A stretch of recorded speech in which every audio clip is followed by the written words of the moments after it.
Good morning, जय श्री कृष्ण। कैसे हैं आप सब? आशा करती हूँ आप सब अच्छे होंगे और मैं भी ठीक हूँ। और यहाँ पर वही डेली रूटीन जो हर घर में या हर माँ का काम होता है, घर की साफ़ सफाई और सारी चीज़ें देखना। एक्चुअली मम्मी नहीं है, तो जब मम्मी नहीं होती है तो सारा काम मुझे ही अकेले करना पड़ता है। और कई लोगों को ये भी लगता है कि अच्छा है मम्मी रहती हैं तो काफ़ी सपोर्ट रहता है, आपको तो आराम रहता है, हम तो अकेले करना पड़ता है हमें। लेकिन बात यह है कि जब आपको माँ और बाप, एक औरत का और एक आदमी का, दोनों का फ़र्ज़ निभाना होता है ना, तो बहुत लोड हो जाता है। बाहर के भी काम निपटाने होते हैं, चाहे वो बाहर से दूध लाना है, सब्ज़ी लाना है, कोई भी चीज़ करनी है, छोटी छोटी रिक्वायरमेंट है बच्चों की, कुछ भी करना है, ट्यूशन छोड़ना है, लाना है, तो सारे काम खुद को ही करने पड़ते हैं। तो इसलिए लोड ज़्यादा बढ़ जाता है। मम्मी के रहने से थोड़ा सा सपोर्ट होता है। और अभी काफ़ी टाइम से, जब मेरा एक्सीडेंट हुआ था ना, उस टाइम से हमने घर पे एक आंटी हैं, वो झाड़ू पोछा सफाई का काम करने आती हैं, झाड़ू पोछे का। तो ये तो सबको पता है कि झाड़ू पोछे के लिए जो भी आते हैं, मतलब आती हैं, तो वो सिर्फ उतना ही करती हैं। तो जो डीप क्लीनिंग होती है ना, वो नहीं हो पाती है घर में। तो कभी कभी मैं कर लेती हूँ, इसीलिए कि कर लूँ। और इत्तेफाक से ये होता है ना कि जिस दिन भी मैंने सफाई की, घर के कोने कोने मैंने साफ़ किए, उस दिन आंटी नहीं आती हैं। तो मेरे को डर लगता है। अब मैं जब भी काम करती हूँ तो मुझे डर लगता है, इसलिए मैं, कई बार ऐसा होता है कि मूड के हिसाब से होता है ऐसा, तो पहले से प्लानिंग नहीं रहती है कि हाँ ये काम करना है, तो अचानक से ही होता है। तो ये भी लगता है कि आ जाएंगे कि नहीं आएंगे आंटी। यहाँ पर बेडशीट मैंने बिछा दी है। जब मैं बेडशीट बिछाती हूँ ना, सेट करती हूँ, तो उसमें कोई कितना भी लोटेगा, कितना भी कमर को घसीटेगा, मतलब बता रही हूँ जैसे बच्चे करते हैं ज़्यादातर घरों में, तो कोई कितना भी उसमें कैसे भी उटपटांग बैठेगा, तो वो बेडशीट मेरी इधर से उधर नहीं होती है। और कुछ कपड़े थे, ऊपर लेकर के गई हूँ, और ऊपर जो रैक पे बोल रही हूँ, वो स्टैंड पे कपड़े जो डले हुए थे, वो सारे मैं उठा करके लेके आई हूँ और फोल्ड कर रही हूँ। कपड़ों को हमेशा मैं इस तरीके से रखती हूँ ना कि कभी ढूंढना ना पड़े, मतलब अपर एक लाइन में रखती हूँ, और लोवर जो होते हैं वो एक लाइन में रखती हूँ, बच्चों के अलग रखती हूँ, अपने अलग रखती हूँ, मम्मी के अलग रखती हूँ।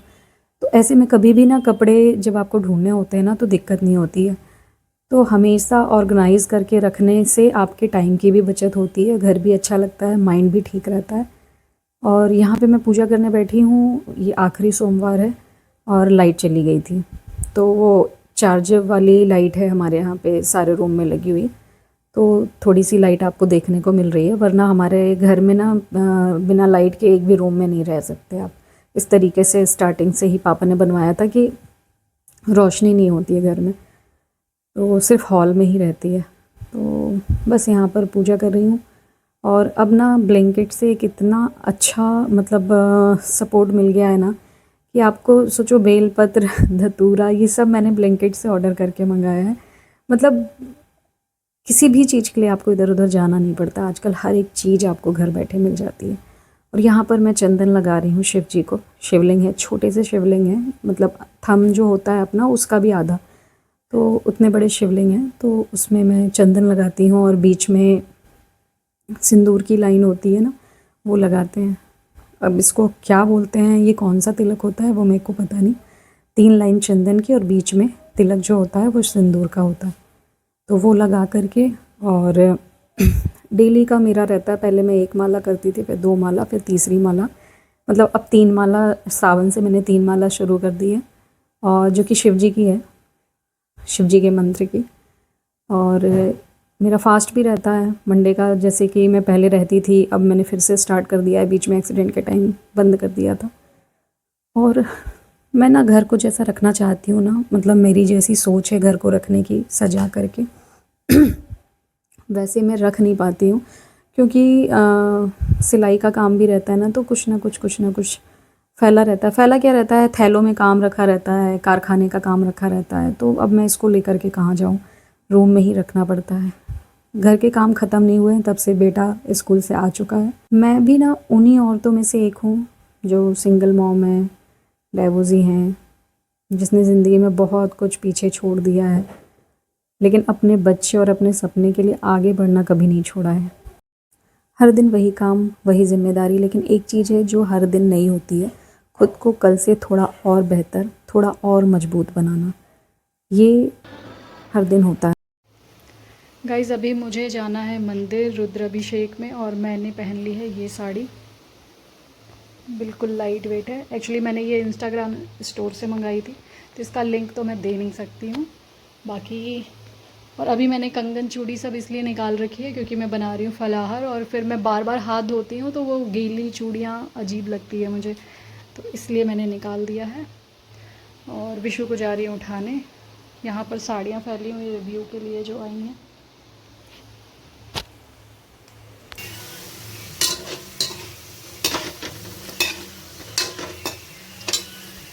यहाँ पर तैयार है साबूदाने की खिचड़ी।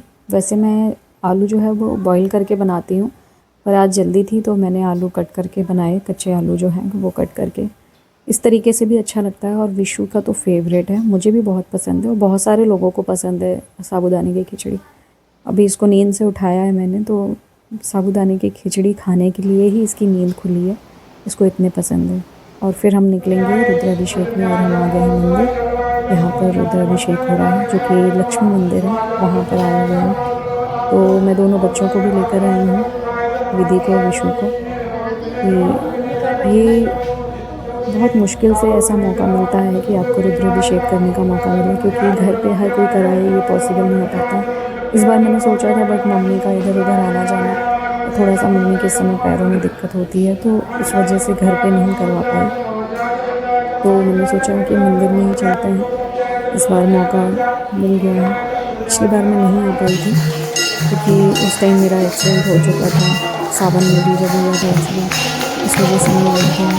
तो रुद्राभिषेक का भी मौका मिला, आरती का भी मौका मिला। और एक दिन पहले मैं मंदिर आई थी तो मुझे भंडारे की पूड़ियाँ बनाने का भी मौका मिला था। तो पता है, मुझे बहुत खुशी मिलती है अगर मंदिर के किसी भी कार्य को मुझे करने का मौका मिलता है तो बहुत खुशी मिलती है। दुर्गा जी की प्रतिमा है और ये बीच में जो है ये लक्ष्मी माता की प्रतिमा है। और यहाँ पर आगे आपको पीली साड़ी में जो दिखेंगी ये है बगला मुखी देवी, उनकी प्रतिमा है।